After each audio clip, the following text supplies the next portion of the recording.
Bonjour tout le monde, j'espère que vous allez bien. Nouvelle journée de Vlogtober. Nous sommes le mardi 4 octobre. Voilà, donc on continue, on s'accroche, on s'y tient et voilà. Le traditionnel petit café du matin. Je vous l'avais montré ça, ma tasse Totoro. C'est chaud. C'est chaud. Je sais qu'il y a des fans de Miyazaki dans l'assemblée. Et celle-là, elle est d'autant plus chère à mon cœur qu'elle a été ramenée directement du Japon à notre voyage de 2019. C'est loin, mais qu'est-ce que c'était bien. C'est loin, c'est lointain, c'est trop lointain. C'est loin aussi, mais... Ouais, donc je vous retrouve aujourd'hui avec un programme aussi alléchant que celui d'hier. Le mardi, c'est lessive et c'est repassage. Mais là, bon, promis, je vous emmène pas avec moi. Vous avez déjà fait le ménage hier, les courses, c'est bon, hein. Je vais vous épargner le repassage. Du coup, je me suis dit que j'allais venir discuter un petit peu avec vous comme ça. Ça retarde le moment où je commence mon repassage. Mais ça me fait une excellente excuse, c'est parfait. Et puis, je pense revenir un petit peu plus tard dans la journée. Avec du contenu tricot, ça serait pas mal, enfin. Donc voilà. Et du coup, là, ce matin, je me suis dit, bah tiens, je vais me poser un petit peu et je vous avais dit que j'allais vous montrer ce que j'avais reçu pour mon anniversaire. Alors, c'est pas pour faire étalage de cadeaux, d'autant plus que, bon, c'est assez...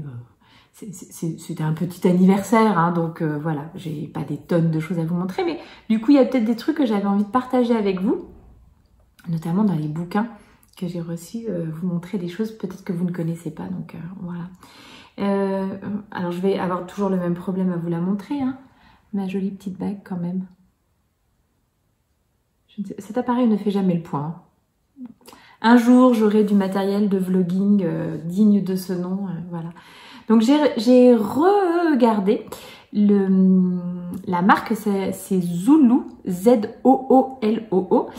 Et donc, de ce dont je me rappelle, puisque c'est un couple qui était sur le marché là où on était en vacances, et apparemment, donc, c'est eux qui font leurs bijoux eux-mêmes, à savoir la femme qui sélectionne les pierres, etc., et le mari qui qui sertire les bijoux.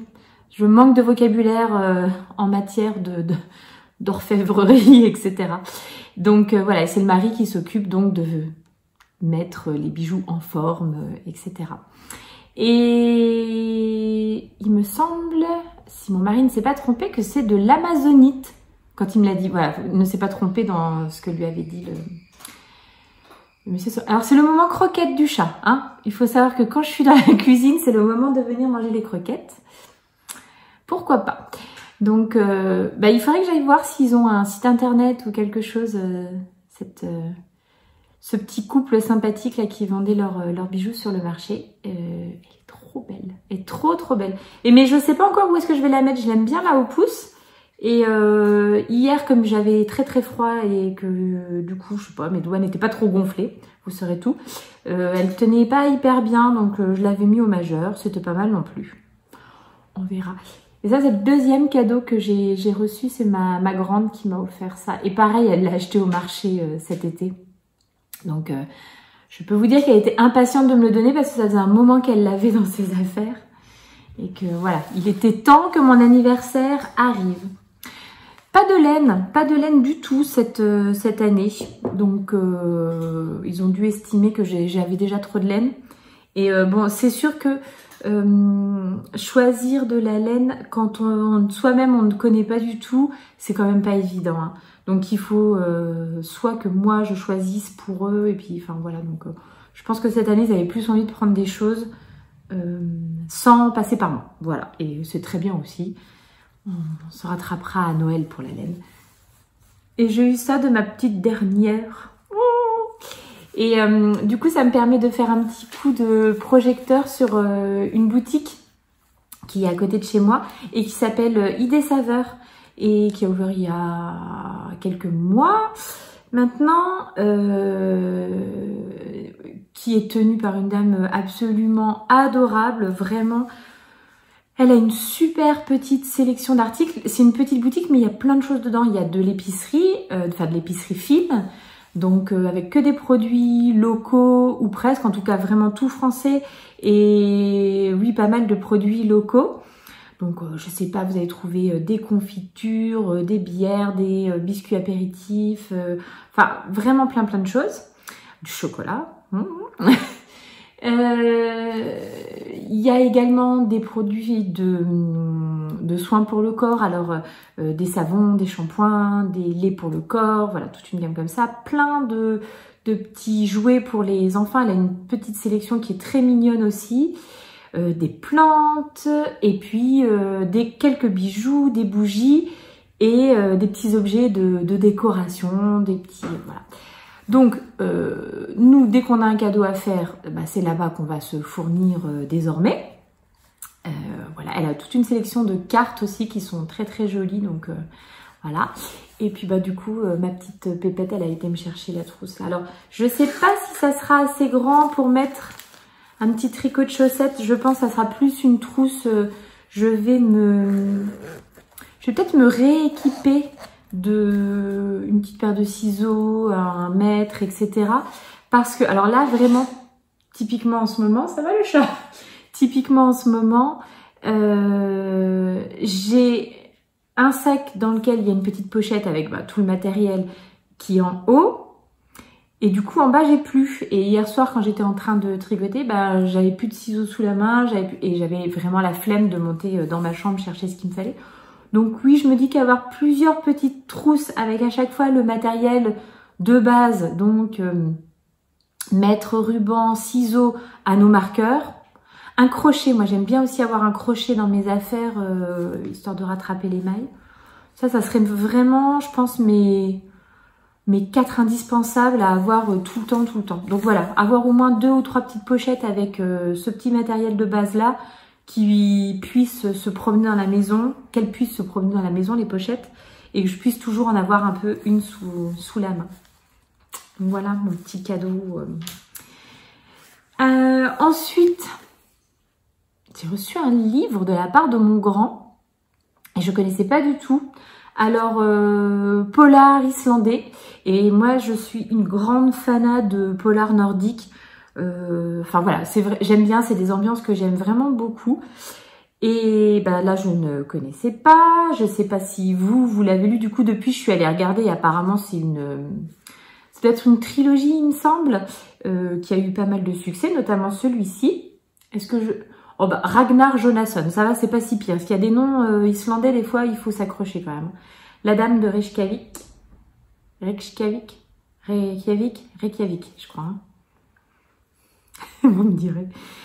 Voilà, donc moi personnellement je ne le connaissais pas. Je crois qu'il a eu des conseils pour choisir. Si jamais vous l'avez lu, dites-moi ce que vous en avez pensé. Tiens, je vous ferai un petit point aussi, je pense, pendant le mois des lectures du moment, etc. Donc là je suis en train de lire un livre qui s'appelle Betty. Je vous en reparlerai quand... ouais, le jour où je fais un truc sur les petites lectures en cours ou du mois passé, etc. Donc je vais peut-être pas l'attaquer tout de suite. J'ai un autre livre ensuite qui attend dans ma pile à lire. Mais celui-là viendra juste après. Au cœur de l'hiver, ça sera parfait. Ensuite j'ai reçu, alors là c'était totalement inattendu et du coup j'étais vraiment hyper contente. C'est ma copine Claire qui m'a fait parvenir ça par la poste. J'ai reçu ça hier. Alors, ça s'appelle Ramen. Je crois que vous serez à l'endroit quand même quand je mets la vidéo après. Oui, il me semble. C'est donc un roman graphique, on va dire. Ouais, un roman graphique. Bon, il faut savoir que dans cette famille, on est fan du Japon. Oui, oui, Mia aussi. Alors, notre chat s'appelle Mia, en hommage à Miyazaki, le réalisateur de Totoro. Donc fan de Japon. Nous avons eu la chance donc d'y partir, c'est ce que je vous disais tout à l'heure, en 2019 en famille. C'était une expérience absolument incroyable, c'était un voyage complètement dingue. Depuis, tous ensemble, on ne rêve que d'une chose, c'est de pouvoir y retourner. Bon bah là pour l'instant c'était un peu bloqué, mais je pense qu'on refera un séjour tous les 5 parce que c'était trop merveilleux la première fois, donc voilà. Et que on a vu bien entendu qu'une infime partie, même si on a eu un programme bien chargé, on a vu qu'une infime partie de ce qu'il y a à voir, donc on a super envie d'y retourner. Et donc fan de Japon et fan de ramen, tous les 5. On est... ouais, c'est un plat qu'on adore. Alors, pas forcément les ramen instantanés que vous trouvez, même s'il y en a des plutôt pas mauvais, parce que ma copine Monica qui est au Japon nous avait fait un colis à notre retour du Japon. Et notamment, il y avait des ramen instantanés dedans qui étaient vraiment très très corrects. Mais c'est vrai que les ramen qu'on a mangés au Japon et les ramen qu'on peut déguster ici, enfin pas trop loin de chez nous, donc à Metz, chez Kyodai Ramen. Alors pareil, ça je crois que je vous avais emmené une fois au début, vous savez au début de mes vidéos, j'aime bien mettre des petites images. Et je vous avais mis des images du ramen où on avait été manger en famille. Le Kyodai Ramen, franchement, si vous êtes dans le coin, si vous avez la possibilité, c'est délicieux. Franchement, c'est vraiment trop trop bon. Je crois que le monsieur est un fanat de Japon aussi. C'est lui qui fait ses nouilles, c'est lui qui fait ses bouillons. Enfin, je veux dire, c'est tout fait sur place. L'ambiance à la japonaise, donc voilà, il a vraiment essayé de recréer. Alors, je sais plus comment ça s'appelle ces petits restaurants où on mange au Japon comme ça. Vous êtes assis sur le comptoir et vous mangez. C'est voilà où les salariés vont manger un peu rapidement après le travail et tout. Ouais, je sais plus comment ça s'appelle. Mais bon, il a essayé de recréer cette ambiance-là et c'est vraiment trop trop chouette et c'est absolument délicieux. Donc voilà, ma copine Claire m'a dit que quand elle avait vu ça, elle avait tout de suite pensé à moi. Bah oui, je la comprends. Alors le seul problème, c'est que donc ça va me donner envie de manger plein de ramen. Voilà. Et que il a dit qu'il faut que j'aille à Metz. Mais heureusement qu'on a quand même cette solution-là. Oh là là, on a cette solution-là quand même pas trop loin de chez nous. Et alors, quand on reparle de notre voyage au Japon tous ensemble, les enfants étaient petits hein, quand même, 2019, ça commence à faire maintenant. Mais on se rappelle absolument tous de cette journée qu'on avait passée à Kyoto. Grosse journée où on avait énormément marché et on avait eu un peu froid parce qu'on était au début du printemps, fin mars, et il y a des jours où il faisait encore un petit peu frais et on revenait donc de notre journée, c'était le soir, on rentrait à pied et l'heure du repas était largement passée et on avait vraiment tous très très faim. Et on est tombé sur cette petite échoppe, voilà, ça faisait un moment qu'on marchait dans des rues où il y avait rien, que des bureaux, des trucs comme ça. Et donc on est arrivé sur cet endroit, il y avait une petite, tout petit restaurant, mais alors vraiment, voilà, qui payait du coup vraiment pas de mine. Et on a commandé sur une carte entièrement en japonais, donc un petit peu au petit bonheur la chance. Mais on a mangé des ramen qui étaient tout simplement... mais c'était excellent, avec un bouillon qui était un régal, une viande qui était fondante, mais un truc de dingue, les œufs qui étaient cuits à la perfection, enfin bref, c'était un super souvenir. Et alors surtout à ce moment-là, après la grosse journée, le froid, la fatigue, c'était une merveille. Donc ça restera à mon avis un des meilleurs souvenirs gustatif de ma vie, ce petit ramen au Japon inespéré et inattendu. Mais voilà, donc du coup, s'il y a d'autres fans de ramen, peut-être que ça va me donner aussi envie de m'y mettre. Je sais pas, je vous dirai après la lecture. Et la dernière chose que j'ai reçue, alors pas vraiment pour mon anniversaire, parce que ma petite Caroline, elle ne savait pas que c'était mon anniversaire. Enfin, elle me l'a mis dans la boîte aux lettres comme ça, mais voilà. C'est le magazine vert, c'est le magazine de cet été. Oui, c'est le magazine de cet été qu'elle a reçu en double. Et du coup, elle me l'a donné. Celui qu'elle a eu en double, et je voulais absolument vous parler de ce magazine qui est magnifique. Donc un magazine, le magazine des néo-jardiniers, et donc un magazine d'une super grande qualité. Je trouve que il est beau, les illustrations sont belles, les mises en page sont magnifiques. Alors attendez que je vous montre des petites choses. Bon, enfin, je trouve que ce magazine est trop beau. Il n'y a pas de publicité, aucune, zéro. Donc ça, c'est assez appréciable aussi. Les articles sont hyper intéressants. Voilà, il y avait un dossier sur le jasmin, il y avait des choses sur la courgette. Voilà, et je trouve ce magazine somptueux. Il y avait un article sur les graminées aussi. Voilà. Je trouve ce magazine magnifique. Vraiment, si vous avez l'occasion de le feuilleter, de le trouver, c'est un super investissement. Du coup, voilà. Oui, il y en a il doit y avoir un numéro par saison.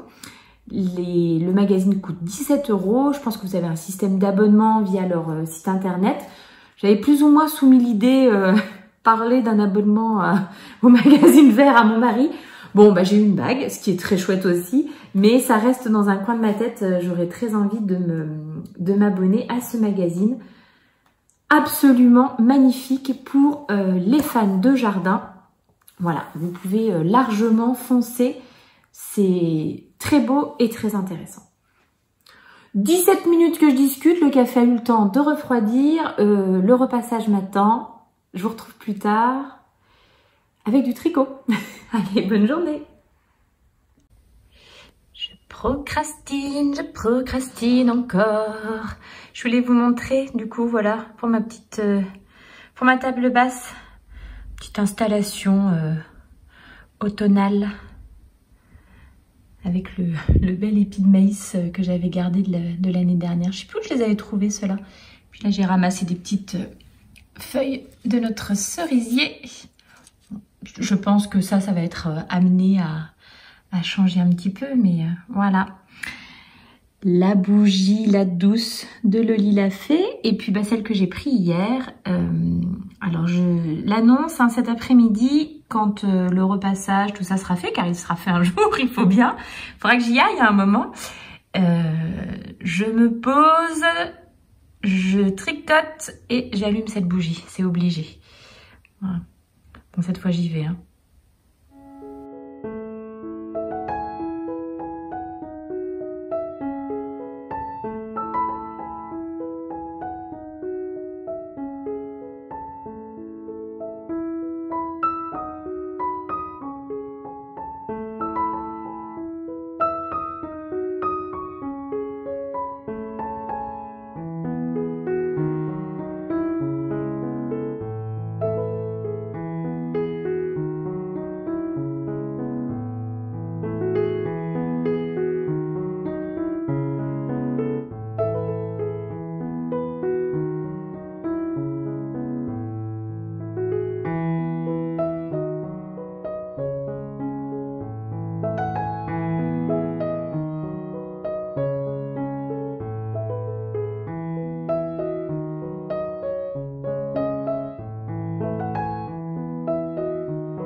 C'est la pause après le repas de midi. On a mangé, j'avais fait un chili hier soir qui était très très bon, vraiment très très bon. Et du coup, là, réchauffé pour ce midi, c'était absolument parfait, parfait, parfait. On mange pas beaucoup de viande par chez nous, par goût et aussi par souci de faire un petit peu plus attention à notre consommation de viande. Mais j'avoue que le chili, c'est un plat qui remporte toujours un grand succès. Là, si je veux faire plaisir à tout le monde, absolument toute la famille, c'est chili. Et donc, je vais là nous faire une petite compote de pommes. Avec quelques pommes qui nous restaient, on a eu quelques pommes sur notre pommier. Malheureusement pas beaucoup. Je pense que notre pommier, il n'est pas très bien, il n'a pas été bien taillé et du coup il pousse pas correctement. Il faudrait vraiment que j'arrive à prendre des conseils auprès de quelqu'un qui s'y connaît pour ça.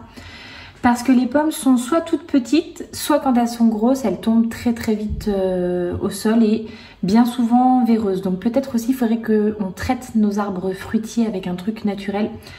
Ça fait partie des choses voilà, sur lesquelles j'aimerais vraiment me renseigner et pouvoir faire quelque chose dans les années à venir. Donc on avait quand même quelques pommes du jardin qui nous restaient, plus quelques pommes qui commençaient à se tanner un petit peu. Donc je lance une compote. Oh, tiens, je pourrais... Alors, excusez-moi, je réfléchis en même temps que je vous parle. Parce que je voulais faire une pomme vanille. C'est ce que les enfants préfèrent à la maison, la compote pomme vanille. Donc ça pourrait être une idée. Mais je voulais je partage avec vous mes petits moments gourmands. Donc mon café en ce moment. Alors pas à chaque fois, hein, pas à chaque fois. Ceci n'est pas de l'alcool. Pas à chaque fois, mais assez régulièrement. Je me rajoute un petit peu de sirop de caramel. Et alors je me demande, est-ce que ça pourrait le faire? Est-ce que ça pourrait le faire dans ma petite compote, un petit peu de sirop de caramel? Ce serait peut-être pas une mauvaise idée, ça, pomme caramel. Je vais voir, je vais réfléchir. En attendant,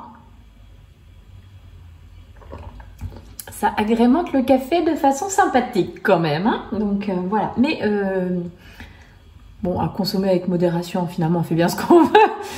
Mais voilà, c'est les petits sirops de chez Monin. Et en fait celui-ci, j'ai une petite mignonnette en cadeau parce que j'en ai commandé un autre chez eux. Je me suis donc servi comme un cochon, hein, parce qu'il y en a plus autour de la bouteille que dans la bouteille, vraisemblablement. Donc j'en ai pris un autre.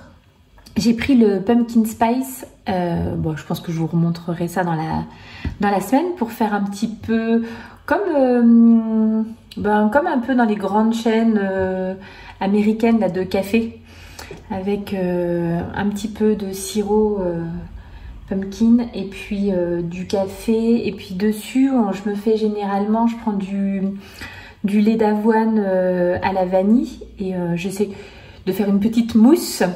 Voilà, pour faire une sorte de cappuccino. C'est très bon.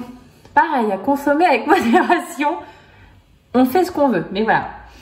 Donc, j'ai du caramel partout, c'est formidable. Mais voilà, je bois mon café et je retourne à mon épluchage, préparation de compote. Je vous dirai vanille ou caramel. Je vais demander aux enfants quand même ce qu'ils en pensent. Ce sera peut-être plus prudent. À plus!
survalidé ici. Franchement, ça sent extrêmement bon.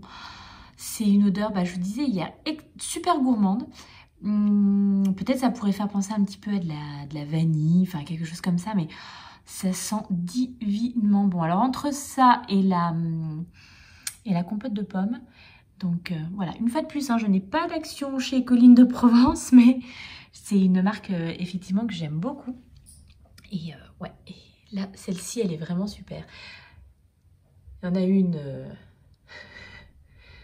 Ah, ils sont malheureux les chats quand même. Hein. Une qui ne s'en fait pas. Bon, je retourne à mon tricot.